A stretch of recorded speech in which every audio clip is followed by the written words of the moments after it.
Hello बच्चों, let's read this question. The question says, assertion when the electric field becomes large enough in air surrounding the charged metal cap, the air undergoes electric breakdown. Reason: due to high electric field, air molecules are ionized. These ionized molecules provide momentarily conducting path. Option first, both assertion and reason are correct, and reason is the correct explanation of assertion. Option second, both assertion and reason are correct, but reason is not the correct explanation of assertion. Option third, assertion is correct, but reason is incorrect. Option fourth, assertion is incorrect but reason is correct. तो इस question के अंदर हमसे क्या बोला गया है कि यदि इलेक्ट्रिक फील्ड किसी मेटल के अराउंड इतना हाई है, यदि हाई यानी कि हाई इलेक्ट्रिक फील्ड है किसी मेटल के अराउंड, तो उससे जो एयर है वो इलेक्ट्रिकल ब्रेकडाउन के अंदर जा सकती है। रीजन इसका क्या दे रखा है कि यदि हाई इलेक्ट्रिक फील्ड अप्लाई करेंगे तो एयर के जो मॉलिक्यूल है वो आयोनाइज हो जाते हैं एंड कंडक्टिंग पाथ प्रोवाइड करते हैं। तो बात करते हैं की कंसेप्ट की यदि बात की जाए तो यहाँ पे हम लोग डिस्कस कर लेते हैं कि किस प्रकार से हाई वोल्टेज के कारण जो एयर है वो आयोनाइज हो जाती है।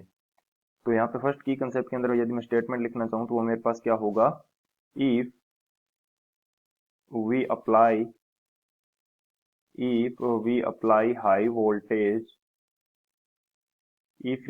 हाई वोल्टेज अराउंड एयर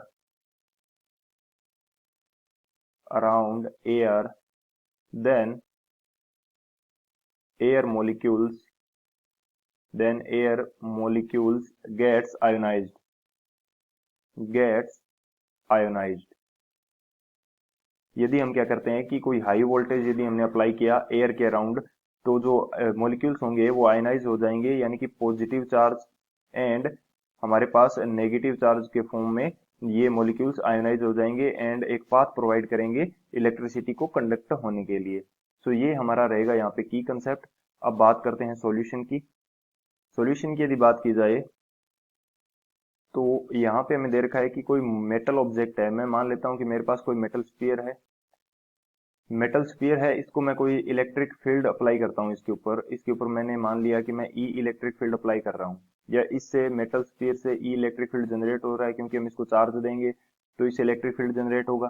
इसकी वैल्यू हमारे पास क्या हो जाएगी इलेक्ट्रिक फील्ड की, ये हमारे पास होती है के क्यू बाई डी स्क्वेयर, यदि किसी डी डिस्टेंस के ऊपर हम इलेक्ट्रिक फील्ड फाइंड आउट करते हैं तो ये जो यदि इलेक्ट्रिक फील्ड है E is greater than breaking potential of air, breaking potential या ब्रेकिंग पावर बोल सकते हैं यहाँ पे, ब्रेकिंग पावर ऑफ एयर, यानी कि एयर को एक मैक्सिमम इलेक्ट्रिक फील्ड चाहिए जिसके बाद में वो एयर क्या हो जाएगी आयोनाइज हो जाएगी एंड हमारे पास पॉजिटिव एंड नेगेटिव आयंस बन जाएंगे, positive ions and negative ions इस एयर के अंदर बन जाएंगे।